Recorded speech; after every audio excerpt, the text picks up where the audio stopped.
বাংলাদেশে প্রাইভেটাইজেশন বোর্ডের মাধ্যমে এ পর্যন্ত ৬৪টি মিল এবং কলকারখানা কিন্তু তারা কিন্তু বেসরকারীকরণ করেছে।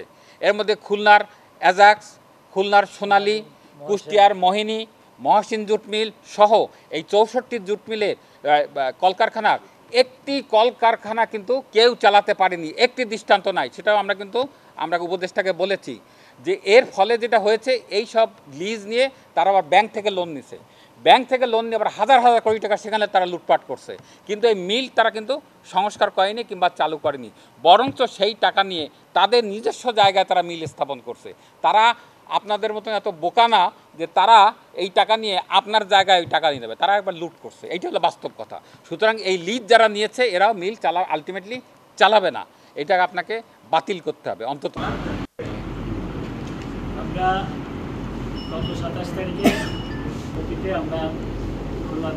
সকল রাষ্ট্রায়ত্ত পাটকল রাষ্ট্রীয় মালিকানা চালু করার দাবি জানাচ্ছি। এক্ষেত্রে তৎকালীন শ্রমিক কর্মচারী ঐক্য পরিষদ স্কপ এর প্রস্তাবনা অনুযায়ী ৬৫০০ কোটি টাকা শ্রমিক বিদায় নয় ১২০০ কোটি টাকা ব্যয় করে মিলসমূহ আধুনিকায়নের প্রস্তাবটি বিবেচনা করার দাবিও আমরা জানিয়েছি। আমরা বলছি যে চালু করতে হবে। স্কপের একটা প্রস্তাবনা ছিল, সেটাকেও আপনারা বিবেচনা করতে পারেন। আপনারা একটা গভর্নমেন্ট টু গভর্নমেন্টেরও একটা প্রস্তাবনা ছিল।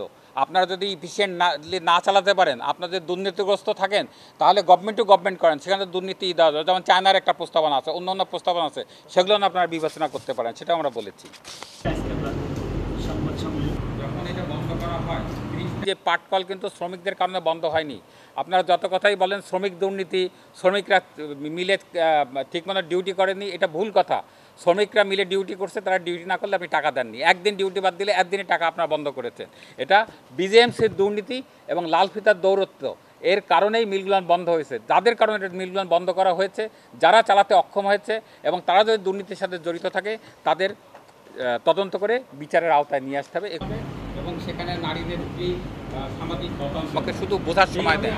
আরেকটি ব্যাপার তিনি বলছেন, আমরা বলছি যে আমরা তাকে বোঝাতে তো, আমাদের যে পাট উপদেষ্টা খুব পজিটিভলি বলছেন যে এইটা একটা নৈতিক ব্যাপার। মিল কিভাবে চালু হবে সেটা অবশ্যই আমরা পজিটিভলি ভাববো, কিন্তু শ্রমিকদের পাওনা অবশ্যই আমাদের দিতে হবে। এবং ওখানে কিন্তু বিজেএমসির তৎকালীন যে চেয়ারম্যান, বর্তমান যিনি পাট সচিব, তিনি কিন্তু আমাদের পাশেই ছিলেন। তিনিও তাকেও সরাসরি বলছেন যে আপনাকে এটা অনতিবিলম্বে ব্যবস্থা নেন, যে মিলের কোনো শ্রমিক, বিশেষ করে পাঁচটি মিলের শ্রমিকের যেন টাকা বঞ্চিত না হয়।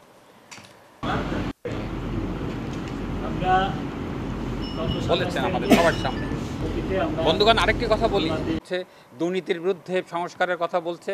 এখনই সময় আমাদের পাটকল নিয়ে আবার নূতন করে কথা বলা এবং আমাদের নূতন করে আন্দোলনের পরিকল্পনা করা। আলোচনাও যেমন একদিকে থাকবে, আন্দোলন আমাদের থাকতে হবে। দুটোর সমন্বয়ে আমাদের যদি আগাতে পারি, আমার মনে হয় আমরা আমাদের কাঙ্ক্ষিত লক্ষ্যে পৌঁছাতে পারবো। আমরা যতই পজিটিভলি ভাবি না কেন, এখন একটা অনুকূল শুধু একটা পর্যায়ে ছিল যে কখনো কেউ যখন আন্দোলন নাগরিক ব্যানারে আসা উচিত আমাদের, এবং সেখানে নারীদের যে সামাজিক গতানুগতিক, সেইভাবেই আমরা আন্দোলন শুরু করি।